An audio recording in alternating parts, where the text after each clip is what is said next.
Hello friends, welcome back. हम function chapter की exercise 6.1 solve कर रहे थे। लास्ट वीडियो में हमने एक्सरसाइज के 13 क्वेश्चन तक के कंप्लीट कर लिया था। इस वीडियो में हम क्वेश्चन नंबर 14 एंड 15 सॉल्व करेंगे। अगर आपने प्रीवियस क्वेश्चन नहीं देखा है तो उसकी लिंक आपको नीचे डिस्क्रिप्शन में मिल जाएगी। सो वीडियो शुरू करने से पहले अगर अभी तक आपने हमारे चैनल को सब्सक्राइब नहीं किया है तो please subscribe to our channel and press the bell icon for the latest update. तो चलिए शुरू करते हैं। Exercise 6.1 question number 14। क्वेश्चन हमें गिवन है, show that f is a mapping from a to b and g is a mapping from b to c are the one one function, then prove that g into f is also one one. So देखिए question बहुत ही easy है। जैसे कि हमें given क्या है, दो function है। पहले एक फंक्शन f है जो मैप कर रहा है सेट a से सेट बी पर, ठीक है। और ये क्या है, वन वन फंक्शन है। यानी वन वन फंक्शन यानी कि जो डोमेन है, यानी जो पहला सेट है उसके हर एक एलिमेंट के लिए को डोमेन यानी कि दूसरे सेट में एक यूनिक इमेज होंगी, ठीक है। उसे हम कहेंगे one one function. F is mapping from A to B and again g is mapping from B to C. अब ये जो है f ये भी वन वन फंक्शन है, g ये भी वन वन फंक्शन है। सपोज इसके अंदर एक एलिमेंट है x, इसके अंदर एलिमेंट है y।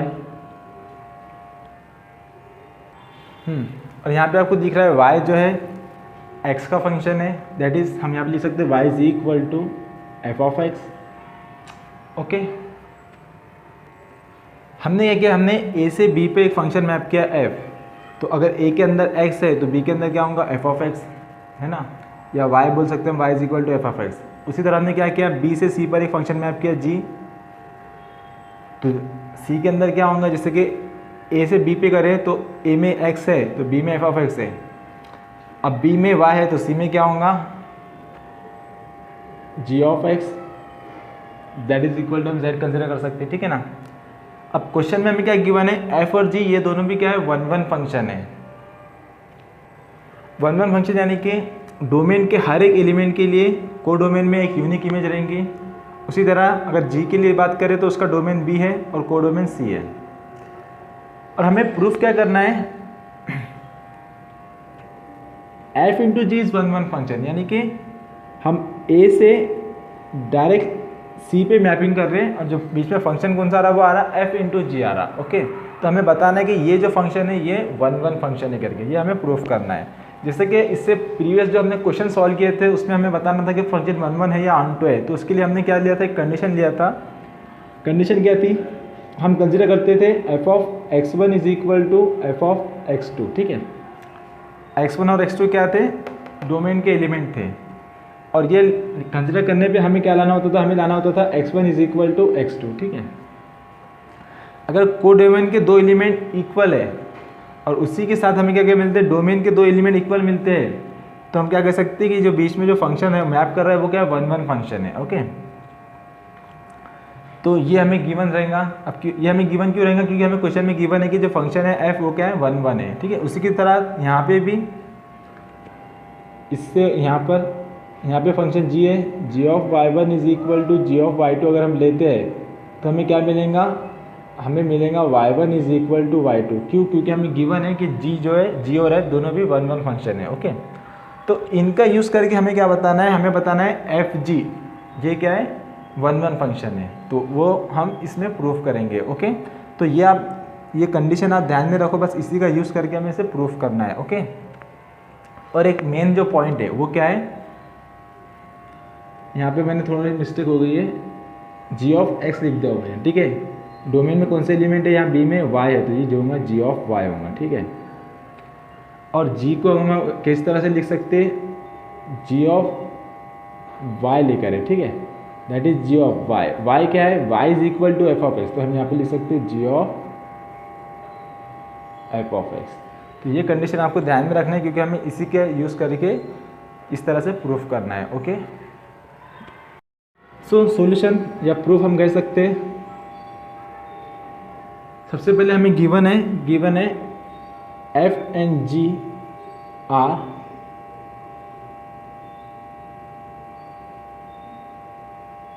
1 1 फंक्शन। ओके, 1 1 फंक्शन है। सो क्या देखिए हमें mapping f is a mapping from a to b is 1 1। ठीक है, इस तरह से भी हम लिख सकते हैं।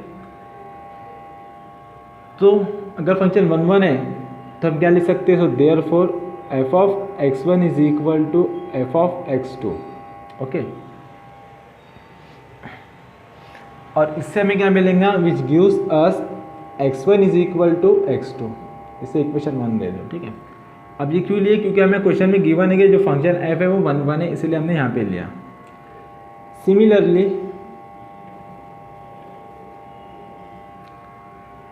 g is a mapping from b to c is also 1 1 function.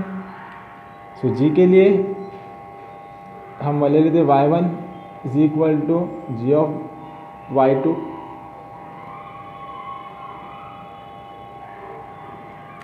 अब g of y1 is equal to g of y2 हमने लिया, तो ये हमें क्या देगा, ये हमें देगा y1 is equal to y2। क्यों देगा, क्योंकि जो फंक्शन है वो क्या है, 1 1 है।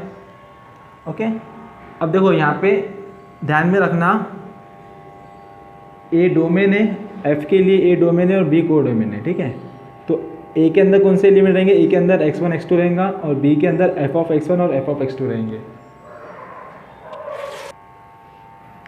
और यहाँ पे जी फंक्शन मैप कर रहा है बी से सी पे, तो यहाँ पे बी जो है बी डोमेन रहेगा और सी को डोमेन रहेगा, यानी कि बी के अंदर y1 और y2 रहेंगे और सी के अंदर g of y1 and g of y2 रहेंगे। ठीक है, मैंने आपको इससे पहले डायग्राम में बताया था, तो आप जब समझ गए होंगे। ओके, इसे दे दो इक्वेशन 2। अब हमें जो एक्चुअल प्रूफ करना है अब हम वो लेंगे। Now consider g into f is equal to, ठीक है, अब g इंटू एफ लेना है हमें, सॉरी, तो g इंटू एफ किसका फंक्शन है, x का फंक्शन है, g of x।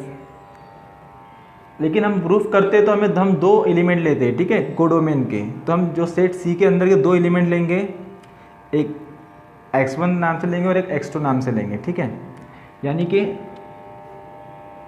g of f of x1 is equal to g of f of x2।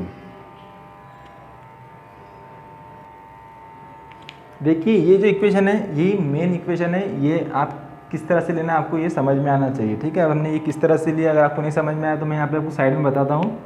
जैसे कि हमने a से b पे फंक्शन मैप किए f और b से c पे फंक्शन c पे मैप किए फंक्शन g। ठीक है, अब इसके अंदर क्या था, x था, x के ऊपर f मैप करें तो क्या आ गया, y के अंदर f ऑफ x। ठीक है, जिसे हम इक्वल टू y भी डिनोट कर रहे थे। ठीक है, अब b के अंदर y है तो उसके ऊपर हमने g ऑपरेट किया, तो ये क्या होगा, g ऑफ y हो गया। ठीक है, और y क्या है, y is equal to f of x, तो हम क्या लिख सकते हैं यहाँ पे, g of y is equal to g of f of x। ठीक है, इस तरह से, यानी कि ये जो है ये सेट C के अंदर का एलिमेंट है। तो हमने क्या लिए, सेट C के अंदर के दो एलिमेंट लिए हमने, क्या है, g of f of x1 is equal to g of f of x2। ठीक है, ये दोनों हमने क्या लिए, इक्वल लिए। अगर हमें 1 1 बताना है तो हमें क्या बताना होगा, यहाँ पे x1 is equal to x2 लाना होगा। ओके, अब वो किस तरह से लाएंगे देखो। So we consider g of x1 g of f of x1 is equal to g of f of x2। So therefore which implies, अब एफ ऑफ x1 क्या है,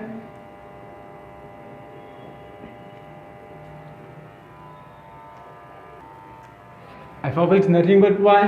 ठीक है ना, तो यहाँ पे लिख सकते हैं एफ ऑफ x1 की जगह पे हम लिख सकते हैं यहाँ पे g of y1 is equal to g of y2।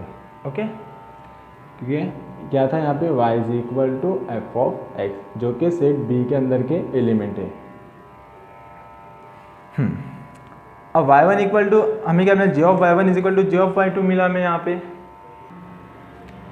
अब ये इक्वेशन कौन सी है, यहाँ पे गिवन है g of y1 is equal to g of y2, hence that is this implies that y1 is equal to y2, तो हम यहाँ पे लिख सकते हैं which implies that y1 is equal to y2। क्यों? क्योंकि जो g है वो 1 1 फंक्शन है। आप यहाँ पे लिख दो फ्रॉम इक्वेशन 2।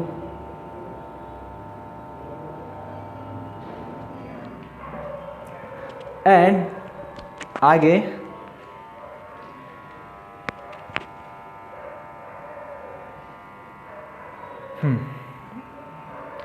अब y1 और y2 क्या है, जैसे अभी यहाँ पे बताया था मैंने y1 y is equal to f of x, ठीक है ना। तो y1 की जगह पे हम क्या लिख सकते हैं, which implies that y1 is equal to f of x1 and y2 is equal to f of x2, ठीक है, x2 है। और ये यहाँ पे हमारा लिख कर f of x1 is equal to f of x2, ये क्या दे रहा है, ये हमें दे रहा है x1 is equal to x2, that is implies x1 is equal to x2। अब देखो हमने क्या लिया था, हमने लिया था g of f of x1 is equal to g of f of x2। ये दोनों एलिमेंट किसके थे, ये दोनों एलिमेंट सी सेट के एलिमेंट थे, ठीक है। और हमें रिजल्ट में क्या मिला, हमें रिजल्ट में मिला x1 is equal to x2, ठीक है ना। जैसे कि हमारे पास था सेट ए बी सी, ए से सी पे हमने f इंटू जी मैप किए थे, तो हमने दो एलिमेंट लिए थे इसके अंदर के इक्वल वाले, और हमें क्या मिले, दो एलिमेंट इक्वल मिले किसके, इसके अंदर के, यानी पहले सेट के। जब भी इस तरह से कंडीशन मिलती है तो वो क्या प्रूफ करता है, वो प्रूफ करता है 1 1 की कंडीशन, ठीक है ना। तो हम यहाँ पे लिख सकते हैं हेंस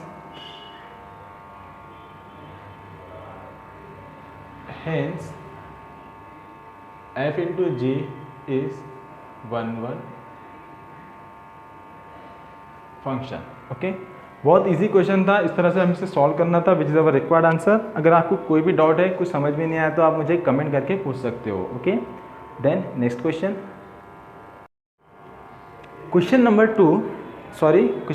15, इस वीडियो का दूसरा question. Show that if a is mapping from A to B and g is mapping from B to C are onto function, then f dot g is also onto. Same question previous question की तरह है, बस वहाँ पे 1 1 था, यहाँ पे क्या है, ऑन टू हमें प्रूफ करना है। ओके, तो जिस तरह से मैंने आपको क्वेश्चन स्टार्टिंग में वीडियो के 3 सेट बनाया था, एक एफ जो ए से बी पे मैप कर रहा था, और जो सेट फंक्शन जी है वो बी से सी पे मैप कर रहा था, और एफ जी था जो ए से सी पे मैप कर रहा था, ठीक है। वीडियो के शुरुआत में मैंने बताया था सेम कंसेप्ट है, बस वहाँ पे क्या था 1 1 था, यहाँ पे ऑन टू। ओके, आपको ध्यान में रखना है। ओके, सो प्रूफ क्या करेंगे, हम सबसे पहले गिवन लिखेंगे, क्या है, f and g are onto function. तो हम एक एक करके लिखेंगे, f is mapping from A to B is onto, okay, या ऑन टू फंक्शन है। ओके, ऑन टू किसे कहते हैं, जैसे कि हमारे पास सेट ए और बी है, ठीक है, इस पे फंक्शन एफ मैप कर रहा, और ये ऑन टू फंक्शन है। ऑन टू फंक्शन मतलब कि क्या है, जो सेट बी है, सेट बी के अंदर जितने भी एलिमेंट होंगे, ठीक है, उन सभी के लिए सेट ए के अंदर उनकी एक प्री इमेज होंगी, ठीक है।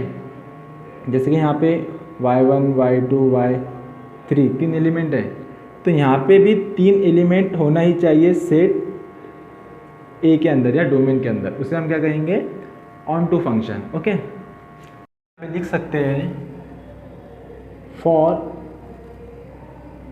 every element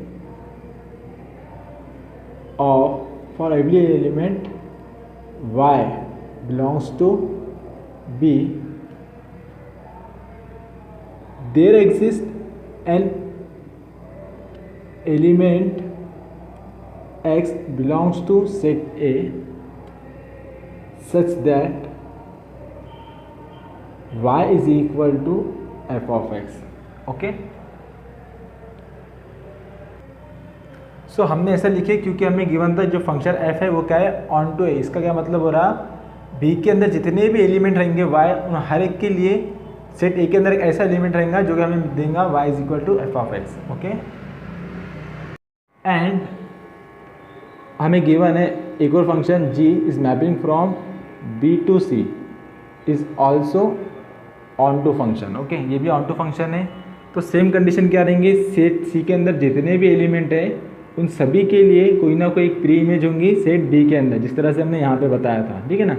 तो हम यहाँ पे भी लिख सकते हैं for every element of set C, यानी कि z ले लेते हैं, belongs to set C, there exist an element y belongs to set b। यानी सेट सी के अंदर जो एलिमेंट z है, जितने भी एलिमेंट रहेंगे उन हर एक के लिए एलिमेंट के लिए एक प्री इमेज यानी कि एक एलिमेंट होगा b के अंदर। ओके, यानी कि डोमेन के अंदर। सो यहाँ पे हम लिख सकते हैं therefore z is equal to g of y। Okay, so हमें गिवन था f ऑन टू फंक्शन है, तो हमें क्या मिला, हमें मिला y is equal to f of x, और साथ में हमें गिवन था g ऑन टू फंक्शन है, तो हमें मिला z is equal to g of y। तो हमें बताना है g into f is onto बताना है। तो इसके लिए हमें क्या करना होगा, जिससे कि जिस तरह से मैंने आपको शुरुआत में बताया था, ए बी तीन सेट है, एफ ए से बी पर है और जी बी से सी पर है, ठीक है। और हमें बताना है कि जो है जी एफ वो ऑन टू फंक्शन है, मतलब कि हमें क्या बताना है, सी के हर एक एलिमेंट के लिए एक एलिमेंट है सेट ए के अंदर। ओके, तो सेट सी के अंदर कौन से एलिमेंट है, सेट सी के अंदर है जी ऑफ वाई, मतलब कि जी ऑफ एफ ऑफ एक्स, और सेट ए के अंदर एलिमेंट है एक्स। तो हमें कंडीशन चाहिए, हमें चाहिए ये जो वैल्यू है ये क्या है, z है, तो हमें चाहिए z is equal to g of f of x. अगर हमें ये कंडीशन मिलती है तो हम क्या कर सकते हैं कि सेट सी के हर एक एलिमेंट के लिए सेट ए के अंदर एक एलिमेंट प्रेजेंट है। इसका क्या मतलब हो रहा है, इसका मतलब हो रहा है कि हमारा जो फंक्शन है g इंटू एफ ये ऑन टू फंक्शन है। ओके, तो इस तरह से हमें प्रूफ करना होगा। तो उसके लिए हम लेंगे ये वाली value,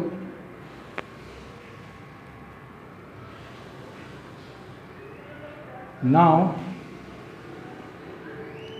ji of f of x is equal to g of f जो है एक्स का फंक्शन है, तो हम यहाँ पे लिख सकते हैं G into F of x.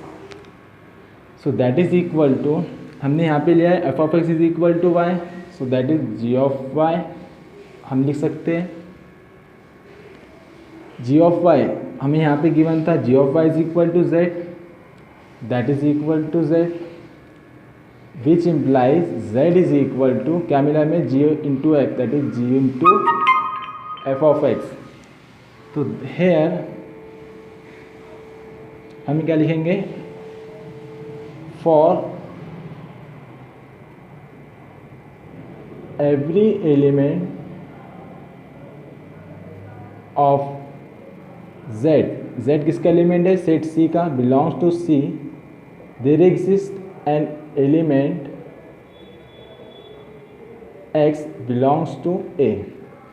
अब ये जो कंडीशन है, ये कंडीशन हमें यहाँ पे गिवन थी, यहाँ पे गिवन थी। गिवन क्यों थी, क्योंकि फंक्शन ऑन टू था। यहाँ पे हमें कंडीशन गिवन नहीं थी, यहाँ पे हमने प्रूफ किया। अब ये हमने प्रूफ किया कि हर सी के हर एक एलिमेंट के लिए सेट ए के अंदर एक एलिमेंट है। इसका क्या मतलब हो रहा है, इसका मतलब हो रहा है hence g of f is onto function. Okay, तो इस तरह से हमें इसे प्रूफ करना था, which is our required answer. Question number 16, question हमें गिवन है F of x is equal to 3 into 4 x plus 1। Okay, तो हमें फाइंड करना है एफ ऑफ -3। बहुत इजी क्वेश्चन है, करना क्या है, बस गिवन में हमें क्या करना है, x की जगह पे -3 पुट करना है। So solution f of x is equal to 3 into 4 x plus 1, बहुत ही ईजी क्वेश्चन है। सो देयरफॉर एफ ऑफ -3 क्या करना है, हमें x की जगह पे -3 पुट करना है। तो हमने x की जगह पे -3 लिया है, that is equal to 3 into 4 -3 plus 1। Okay, that is equal to 3 into 4 -3 plus 1 कितना होता है, -2 होता है। अब ये पावर -2 है तो उसे प्लस में करने के लिए हम क्या कर सकते हैं, हम इसे लिख सकते हैं that is 3 × 1/4 square. Okay, so denominator में लेंगे तो पावर की जो क्या है साइन है वो चेंज हो जाएंगी, दैट इज़ प्लस हो जाएगा वो। अब यहाँ पे हम 4 का स्क्वायर करेंगे, सो वी गेट 3 × 1 = 3, 4 का स्क्वायर 16। So f of -3 = 3/16। सो इस तरह से हमें सॉल्व करना था, बहुत ही ईजी क्वेश्चन था। सो यहाँ पे हमने एक्सरसाइज 6.1 के क्वेश्चन नंबर 14, 15 एंड 16 सॉल्व किया है। रिमेनिंग क्वेश्चन आप इस साइड वाले वीडियो पे टच करके देख सकते हो। अब आप यहाँ तक पहुँच चुके हो तो वीडियो को लाइक कीजिए, शेयर कीजिए और जाने से पहले नीचे दिए हुए आइकन पे टच करके हमारे चैनल को सब्सक्राइब ज़रूर कीजिए। तो मिलते हैं नेक्स्ट वीडियो में। Thanks for watching.